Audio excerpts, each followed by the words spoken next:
పవిత్రమైపోయింది. అప్పటి వరకు పాపిగానే బ్రతికాడు. పాపి అనే సాక్ష్యాన్ని కలిగి ఉన్నాడు.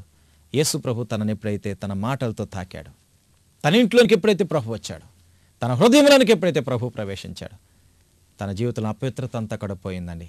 అతడు పరిశుద్ధుడుగా మార్చబడ్డాడు. ప్రభువుకు మహిమ కలుగును. ఈయన మాటలు వింటే, ఆయన మాటలు పవిత్రమైనవి కాబట్టి మనం పవిత్రంగా మార్చబడతాం అని లేఖన భాగాల ద్వారా ప్రియుల మనం చూస్తూ ఉన్నాం. అతడు పవిత్రుడుగా ఎంచబడ్డాడు. నేడు ఈ ఇంటికి రక్షణ వచ్చింది. అవునండి, నీ జీవితంలో కూడా అపవిత్రమైన సాక్ష్యం, పాపి అనే సాక్ష్యం ఇక్కడ లోకంలో నువ్వు కలిగి ఉన్నావు. నీ ఊర్లో, నీ గ్రామంలో, నువ్వు ఉద్యోగం చేసే చోట అలాంటి సాక్ష్యం నీకుందేమో.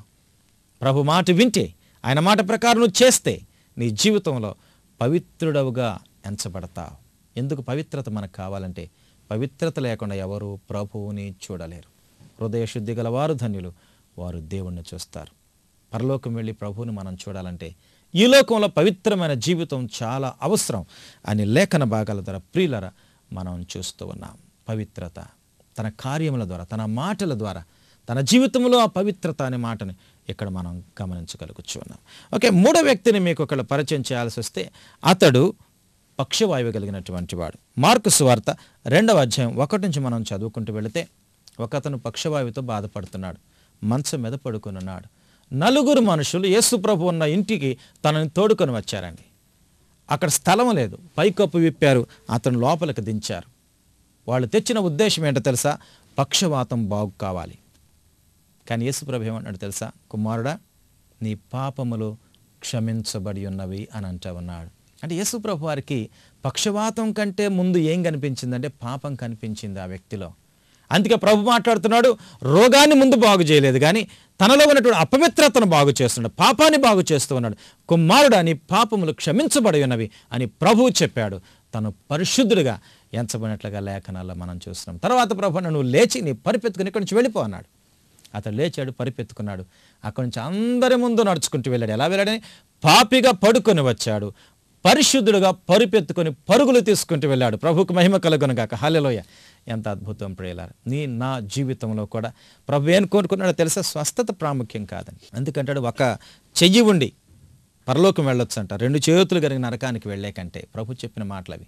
2 కళ్ళు ఉండి నరకానికి వెళ్ళే కంటే 1 కన్నుతో మనం పరలోకం వెళ్ళటం మేలని లేఖనాలు తెలియజేస్తా ఉన్నాయి. శారీరక అనారోగ్యం పరలోకం వెళ్లకుండా ఆపదు, కానీ నీలో ఉన్న అపవిత్రత పరలోకం చేరకుండా, దేవుణ్ణి చేరకుండా, దేవుణ్ణి సంతోషపెట్టకుండా, దేవుని చిత్తం జరిగించకుండా నేను ఆటంకపరుస్తుంది. కాబట్టి ప్రేమన దేవుని బిడ్డలారా, పవిత్రత చాలా అవసరం. ఈ పక్షవాయువు గలవానికి ముందు దొరికింది పరిశుద్ధత, ఆ తరువాత స్వస్థత. అక్కడి నుంచి పరిపెత్తుకొని పరుగులు తీసుకుంటూ వెళ్ళినట్లుగా లేఖన భాగాల్లో మనం చూస్తూ ఉన్నాం. ఏంటి నీలో ఉన్నటువంటి సమస్య ఈ దినం? అనారోగ్యం. అనారోగ్యం అనారోగ్యం అనారోగ్యం అంటే ఏంటి? నష్టం. కొంచెం బాధ కలగవచ్చు, కానీ అది ప్రభు దగ్గరికి చేరకుండా, ప్రభువుని సంతోషపెట్టే విధంగా జీవించకుండా అది అడ్డుపడలేదు అనే విషయాన్ని ఇక్కడ మనం చూస్తూ ఉన్నాం. దేవునికి ప్రథమంగా కావాల్సింది పవిత్రమైన జీవితం. స్వస్థపడే జీవితం గురించి తర్వాత ప్రభు ఆలోచిస్తాడు. ఒకసారి ప్రభు నమ్ముకుని ఆయన బిడ్డలుగా మనం జీవించడం ప్రారంభించగలిగితే ఆయన ఖచ్చితంగా ప్రతి అవసరం తీరుస్తాడు. మనలో ఖచ్చితంగా స్వస్థత ఇస్తాడు, మనల్ని ఖచ్చితంగా బాగు చేస్తాడు, మనకు విడుదలిస్తాడు అనారోగ్యం నుంచి. కాబట్టి ప్రియమైన దేవుని బిడ్డలారా, మనం మన జీవితాల్లో ఈ పవిత్రతను స్వతంత్రించుకునే విధంగా జీవించాలి అని లేఖన భాగాల ద్వారా మనం చూస్తూ ఉన్నాం. ఇంకొంచెం ముందుకు వెళితే లూకాసు వార్త 23వ అధ్యాయం 42వ వచనాన్ని చూసినట్లయితే, దొంగ, సిలువ మీద దొంగ, అతడు బందిపోటు దొంగ, తప్పు చేశాడు, కూనీలు చేసుంటాడు, ఎంతోమందిని దోచుకున్నాడు, ఇప్పుడు ప్రభుతో కూడా సిలువ వేయబడుతున్నాడు. అతనికి దొరికిన గొప్ప భాగ్యం అండి. 2 దొంగలు ఉన్నారు, ఇద్దరికి ప్రభు ప్రక్కన ఉండే భాగ్యం దొరికింది. ఒకడేమో దుర్వినియోగం చేసుకున్నాడు, ఇంకొక అతడేమో సద్వినియోగం చేసుకుని పాపిగా దేవుని యొక్క రాజ్యానికి చేరగలిగాడు. ఒక అపరిశుద్ధుడు, ఒక దొంగ, ఒక మోసం చేసే వ్యక్తి, ఒక దోచుకునేటువంటి వాడు ప్రభు ప్రక్కన ఉన్నాడు. మొదటి దొంగ అన్నాడు కదా, నువ్వు దిగి మమ్మల్ని కూడా దించొచ్చు కదా అన్నాడు. 2వ దొంగ అన్నాడు, అలా మాట్లాడదు, మనం తప్పు చేశాం. బుద్ధిహీనులాగా ఎందుకు మాట్లాడుతూ ఉన్నాం? మనం తప్పు చేసి శిక్షను అనుభవిస్తూ ఉన్నాం, ఈయన ఏ నేరము చేయలేదు. ఎంత అద్భుతమైన సాక్ష్యం ప్రియులారా. అవును, మన జీవితాల్లో కూడా ఇది గమనించాలి. మనం తప్పు చేసి శిక్షణ అనుభవిస్తున్నాం, కానీ యేసు నీ కోసం శ్రమను అనుభవించాడు, ఏ నేరం చేయకుండా, ఏ తప్పు చేయకుండా, నిన్ను క్షమించటానికి, నిన్ను పాపం నుంచి విడిపించటానికి. ఎంతో ప్రేమ కలిగిన దేవుడు యేసు ప్రభువారు. ఇప్పుడు ఈ దొంగ ఏమంటాడు తెలుసా? యేసు అంటే, రక్షకుడా, నీ రాజ్యంలో వచ్చినప్పుడు నన్ను జ్ఞాపకం చేసుకుని ఆయన. అవును ప్రియులారా, ఆ మాట ప్రభువును కదిలించేసింది. రేపు ఎల్లుండి అని ప్రభు ఆయుధాలు వేయలేదు. ఆ దొంగతో ఏమన్నాడు తెలుసా? నేడు నీవు నాతో కూడా పరదైసులో ఉంటావు. ప్రభుకు మహిమ కలుగును గాక. హల్లెలూయా. ఈ క్షణంలో నువ్వు ప్రభు దగ్గరకు వస్తే ఇప్పుడే నీకు పాపక్షమాపణ. నీ పేరు జీవగ్రంథంలో ప్రభు ఇప్పుడే రాస్తాడు. రేపు ఎల్లుండి అని చెప్పడు. నేను ఆయన బిడ్డగా చేర్చుకుని ఆయన కుటుంబంలో చేర్చుకుంటాడు. సొంత బిడ్డగా నిన్ను అంగీకరిస్తాడండి. యెహోవా మాటలు పవిత్రమైనవి, అవి మట్టి మూసలో కరగి ఊదిన వెండి ఎంత పవిత్రమైనవని చెప్పి లేఖనాలు తెలియచేస్తూ ఉన్నాయి. ప్రియమైనటువంటి దేవుని బిడ్డలారా, నువ్వెలాంటి వ్యక్తివి? ప్రభు నీ కొరకు చనిపోయిన గ్రహించి కూడా, గమనించి కూడా పాప జీవితం నుంచి విడిచిపెట్టడానికి, బయటకు రావడానికి ఇష్టపడలేదనవు ప్రభు నేను రమ్మంటున్నాడు. రండి, మన వివాదం తీర్చుకుందాం. ప్రయాసపడి భారమును వచ్చిన సమస్త జనులారా నా దగ్గరికి రండి, నేను మీకు విశ్రాంతినిస్తాను. ఎంత గొప్ప దేవుడు ప్రియులారా! పవిత్రతనిస్తాను. ఇది ఎవరు ఇవ్వలేరు. ఈ లోకంలో ఏది కూడా ఈ పవిత్రతనివ్వలేదు. యేసు రక్తంలో మాత్రమే, యేసు ప్రభువుతో మాత్రమే ఇది సాధ్యం. ఆయనను సంతోషపెట్టే జీవితం నీకు నాకు ఉండాలంటే ఆయన పవిత్రమైన మాటలు వినాలి. ఇప్పుడు మాటలా ప్రభు చెప్పిన మాటలకు వెళ్దాం. ఈ నా మాటలు విని, ఈ నా పవిత్రమైన మాటలు విని ఎవరైతే దాని ప్రకారం చేస్తారో వారు పవిత్రులుగా ఎంచబడతారు. ప్రియమైనటువంటి దేవుని బిడ్డ, నీ జీవితంలో అపవిత్రత పోవాలి. దేవుని బిడ్డగా నువ్వు మార్చబడాలి. ఆయన మాటలు పవిత్రులనగా చేస్తాయి. అవునండి, ఒక విచారంలో పట్టబడిన స్త్రీని ప్రభు దగ్గరకు తీసుకుని వచ్చారు. రాళ్ళు పెట్టి కొట్టడానికి వచ్చారు. పాపం చేయని వాడు మొదట రాయి వేయండి ప్రభు చెప్పాడు. వాళ్ళ రాళ్ళు పడేసి వెళ్ళిపోయారు. యేసయ్య మాటలు గమనించాను. అమ్మా, ఎవరూ నిన్ను శిక్షించలేదా? ఆ మాటలు ఆమె హృదయాన్ని కరిగింపచేసాయి, గుండెను బద్దలు కొట్టేశాయి. లేదు ప్రభువా. అప్పుడు యేసు ప్రభు అన్నాడు తెలుసా, నేనును నిన్ను శిక్షించను. దేవునికి మహిమ కలుగునుగాక, దేవునికి మహిమ కలుగునుగాక. నేనును నిన్ను శిక్షించను. ఇకను పాపం చేయొద్దు, ఇకను పాపం చేయదు. ఈరోజు వరకు పాపంలో జీవిస్తున్నామేమో. ప్రభు ఏం కోరుకుంటున్నాడు తెలుసా? ఇప్పటివరకు చేసిన పాపాలు నేను క్షమించేస్తాను. ఇక నుండి పాపం చేయొద్దు, ఇక నుండి పరిశుద్ధంగా నువ్వు బ్రతకాలి. నీ జీవితం ఒకసారి పరీక్ష చేసుకో. ఇంకా అపవిత్రతేనా? ప్రభు నమ్ముకున్నానని చెప్పుకుంటూ కూడా అపవిత్రతలో జీవిస్తున్నావా? యేసు ప్రభు ఇంకా పరిశుద్ధత ఇస్తాడనే సత్యం నువ్వు తెలియకుండా ఉన్నావా? నీ జీవితంలో పరిశుద్ధత, పవిత్రతనిచ్చే యేసు ప్రభు నేను రమ్మంటున్నాడు. ఆయన దగ్గరకు వస్తే నీకు విడుదల ఉంది. ఒకసారి నీ జీవితాన్ని పరీక్ష చేసుకో. ప్రార్థన చేసుకుందాం. ప్రేమించిన మా పరలోకపు తండ్రి, పరిశుద్ధుడ నమ్మదగిన దేవుడ, మీ పాదమున స్తోత్రాలు. మాతో ఈ దినం మాట్లాడేందుకు మీకు వందనాలు ప్రభా. మేము పరిశుద్ధులంగా ఉండాలని, అది మీ చిత్తమని, అప్పుడే మీ రాజ్యంలో చేరతామని మీరు మాకు చెప్పినందుకు వందనాలు.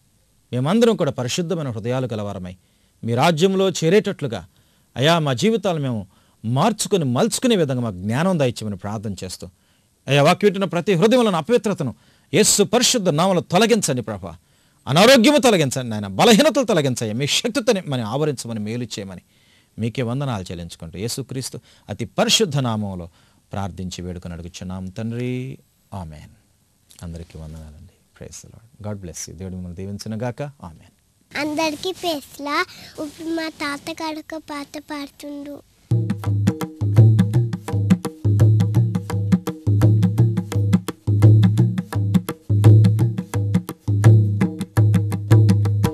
ఎంతో శృంగారమైనది యేసుని చరిత, మది ఎంతో వేట్కై ఉన్నది మోక్ష ప్రవేశ.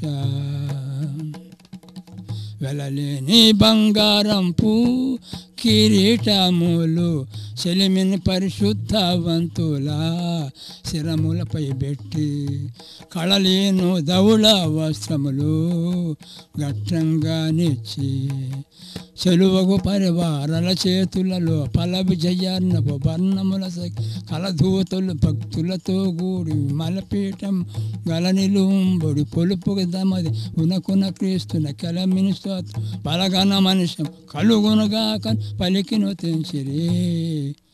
ఎంతో శృంగారమైనది యేసుని చరిత, మది ఎంతో వేట్కై ఉన్నది మోక్ష ప్రవేశ. పరిశుద్ధవంతులప్పుడు శాశ్వతానంద భరితులై వీణలు ధరించి పాటలు పాడుచును, గురురాయుడైన తమ ప్రభుని గుణములు వర్ణించి, కరుణను మీ రక్తము చేమమునందర ధరణింగ నరవంశస్థుల తరములలో నుండరు గదదేవు కొరకు గదామము కొనియుంటిరి మురుపు గనుక దేవుని సముఖంబును త్వరలన్నాచక వరుల చేసి ధరనేలుదు మిక సరిజని మ్రొక్కిరి. ఎంతో శృంగారమైనది యేసుని చరిత, మది ఎంతో వేట్కై ఉన్నది మోక్ష ప్రవేశ.